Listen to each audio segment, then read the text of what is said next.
जय हिंद। आज पंजाब केसरी लाला लाजपत राय जी के जन्मदिन है और इस वीडियो में हम उनके कुछ वीर गाथाएं जानेंगे। आज हम बात करेंगे देश का एक अटूट लीडर के लाला लाजपत राय के बारे में। 28 जनवरी 1865 में पंजाब लुधियाना में इनका जन्म हुआ।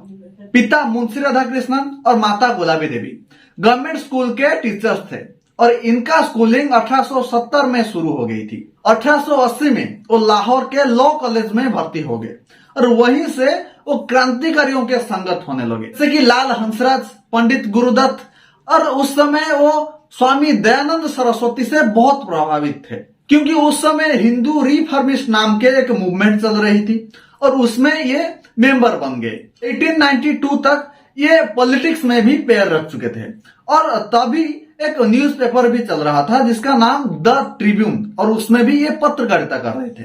1914 में ये लॉ प्रैक्टिस करना छोड़ दिए। ये बोले कि मुझे अब मातृभूमि का सेवा करना है, चाहिए मुझे ब्रिटिश गवर्नमेंट के यहाँ नौकरी। और फिर 1917 में वो यूनाइटेड स्टेट चले गए और जब वो यूनाइटेड स्टेट से भारत लौटे तो भारतवासियों के सामने उनका सम्मान बहुत ऊंचा हो गया। 1919 में यूनाइटेड स्टेट से भारत को लौटने के बाद जब यहाँ सूखा पड़ा तो राय जी ने यहाँ बहुतों को सहारा दिया। और सिर्फ ये नहीं, ये वो आदमी थे जो पंजाब नेशनल बैंक स्थापित किए थे और इन्हीं सब महान कार्य की वजह से उनको पंजाब का शेर यानी पंजाब केसरी कहा जाता है। लेकिन लाला लाजपत राय जी ने उनके जीवन में सबसे बड़ा युद्ध साइमन कमीशन के खिलाफ लड़े थे। 1918 में यूनाइटेड किंगडम में कमीशन तैयार की और जिसका काम यह था कि इंडिया के पॉलिटिकल सिचुएशन को रिपोर्ट करना, और इसका हेड थे सर जॉन साइमन। लेकिन दिक्कत की बात यह है कि उस पूरे कमीशन में कोई भी इंडियन नहीं था और जिस बात को लेकर सारा देश में प्रोटेस्ट शुरू हो गई। और इसी बीच लाल जी से चंद्रशेखर आजाद और भगत सिंह बहुत प्रेरित थे। 30 अक्टूबर 1928 वो दिन था जब साइमन कमीशन लाहौर पहुंचा और तब लाला लाजपत राय जी ने साइमन कमीशन के खिलाफ आवाज उठाना शुरू कर दिए।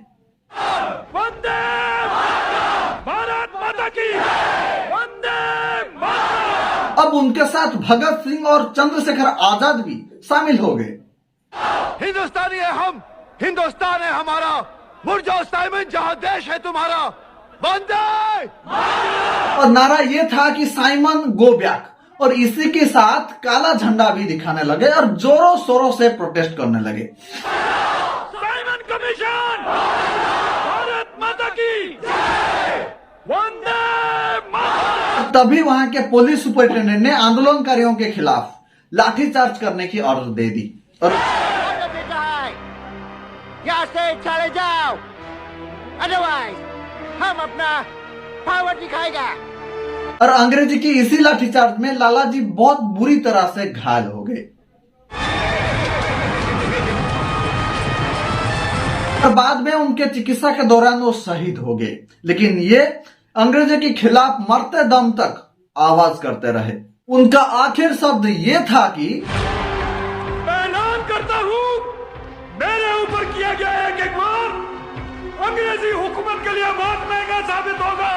मेरे ऊपर बरसाई गई एक लाठी अंग्रेजी राज के ताबूत में आखिरी कील साबित होगी। अब सूरज आगे रहेगा। सच में यही हुआ। लाला जी के अंत के बाद भगत सिंह और चंद्रशेखर आजाद ने और उनके साथ लाखों करोड़ों क्रांतिकारियों ने अंग्रेजी हुकूमत को हिलाकर रख दिए।